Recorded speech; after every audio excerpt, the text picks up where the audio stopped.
तो चलिए आज के इस एक्सप्लेनर में सीधे मुद्दे पर आते हैं। आज हम जिस मामले पर बात करने वाले हैं वो मुंबई के डोकड़िया परिवार की एक बेहद दर्दनाक और सच कहूं तो रोंगटे खड़े कर देने वाली कहानी है। एक ऐसा रहस्य जिसने जांचकर्ताओं के भी होश उड़ा दिए। मतलब कोई सोच भी कैसे सकता है कि एक आम सा फल एक पूरे परिवार के लिए इतना जानलेवा साबित हो जाएगा। आइए इस गुत्थी को सुलझाते हैं। कहानी की शुरुआत कुछ यूं होती है, जो एक बहुत ही नॉर्मल आम पारिवारिक डिनर के रूप में शुरू हुआ था, वो रातों रात एक खौफनाक त्रासदी में कैसे बदल गया। ये केस असल में हमें सोचने पर मजबूर कर देता है कि कैसे हमारी रोजमर्रा की सुरक्षित जिंदगी में अचानक से कोई अनजान खतरा सामने आ सकता है। भाग 1, वो मनहूस डिनर, 25 अप्रैल, घारी मोहल्ला। चलिए इस पूरे घटनाक्रम को बिल्कुल शुरुआत से समझते हैं। दक्षिण मुंबई के पायधुनी इलाके का घारी मोहल्ला, वहां एक हंसता खेलता परिवार एक साथ समय बिता रहा था। अब ये जो नंबर 4 है ना, ये कोई मामूली आंकड़ा नहीं है।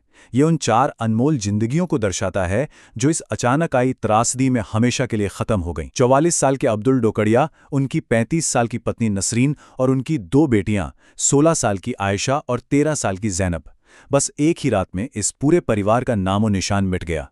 उस रात असल में हुआ क्या था, इसकी क्रोनोलॉजी समझना बहुत जरूरी है। 25 और 26 अप्रैल की दरमियानी रात थी। परिवार ने अपने घर पर रिश्तेदारों को बुलाया हुआ था।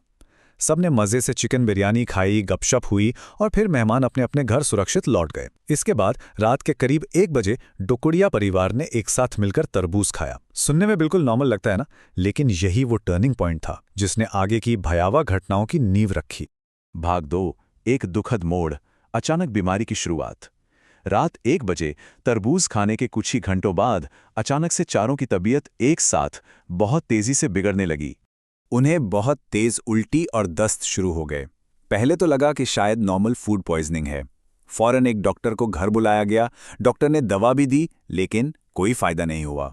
हालत इतनी तेजी से बिगड़ी कि अफरा तफरी में उन्हें मुंबई के सरकारी जेजे अस्पताल और एक प्राइवेट अस्पताल में ले जाया गया। पर किस्मत को कुछ और ही मंजूर था। एक बेटी की तो अस्पताल पहुंचने से पहले ही मौत हो गई और बाकी तीनों ने इलाज के दौरान दम तोड़ दिया। भाग 3, अहम सुराग, कारण की पहचान। अब पुलिस के सामने सबसे बड़ा सवाल ये था कि आखिर उस रात खाने में ऐसा क्या था जिसने 4 लोगों की जान ले ली। इसका जवाब उन्हें एक बहुत ही अहम सुराग से मिला। अब इस लॉजिक को जरा ध्यान से देखिए। जब पुलिस ने गवाहों और रिश्तेदारों के बयान लिए तो एक साफ पैटर्न दिखा। मेहमानों ने भी तो डिनर में वही चिकन बिरयानी खाई थी, लेकिन उन्हें कुछ नहीं हुआ, वे बिल्कुल ठीक थे। जबकि डोकड़िया परिवार ने बिरयानी के बाद रात 1 बजे तरबूज खाया था और सिर्फ वही गंभीर रूप से बीमार पड़े। इस सिंपल सी तार्किक तुलना ने पुलिस को यह समझा दिया कि असली कातिल बिरयानी नहीं बल्कि वो तरबूज था। अब पुलिस को वैज्ञानिक सबूत चाहिए थे।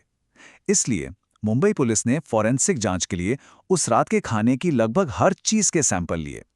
चिकन बिरयानी, बचे हुए तरबूज के टुकड़े, पीने का पानी और सबसे जरूरी, चारों पीड़ितों के विसरा के सैंपल। इन सैंपल्स की केमिकल रिपोर्ट ही इस रहस्य पर से पर्दा उठाने वाली थी। भाग 4, फोरेंसिक मोड, फूड पॉइजनिंग से परे। अब यहां कहानी पूरी तरह पलट जाती है। जब फोरेंसिक साइंस लेबोरेटरी की रिपोर्ट वापस आई तो पुलिस वालों के भी होश उड़ गए।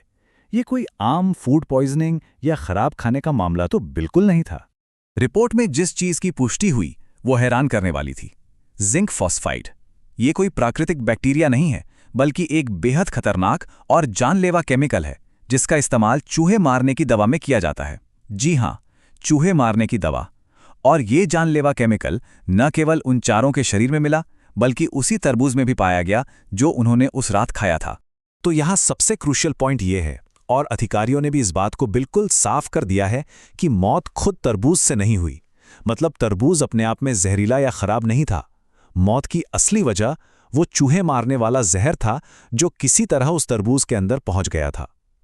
ये एक बहुत ही बारीक लेकिन जरूरी अंतर है जिसे हमें इस केस में याद रखना चाहिए। भाग 5, जारी जांच, जवाबों की तलाश। जिंक फॉस्फाइड मिलने के बाद पुलिस की जांच पूरी तरह से एक नई दिशा में मुड़ गई है। पुलिस ने एक्सीडेंटल डेथ रिपोर्ट दर्ज कर ली है।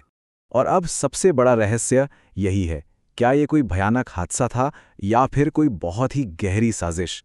वो जहर उस तरबूज के अंदर गया कैसे और क्यों? क्या खेती या स्टोरेज के दौरान कोई बहुत बड़ी लापरवाही हुई या फिर किसी ने जानबूझकर इस परिवार को निशाना बनाया?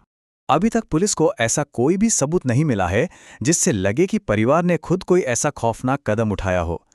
इसलिए जांच का पूरा फोकस इस बात पर है कि जहर की एंट्री कहां से हुई। पुलिस लगातार रिश्तेदारों के बयान दर्ज कर रही है, पड़ोसियों और गवाहों से पूछताछ कर रही है, ताकि ये पता चल सके कि ये केमिकल तरबूज में गलती से आ गया था या किसी ने मिलाया था।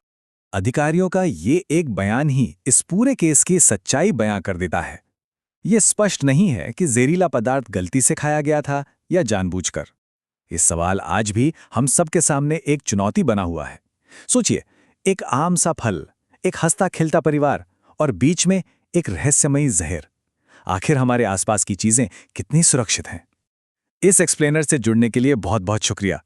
जागरूक रहें और सुरक्षित रहें।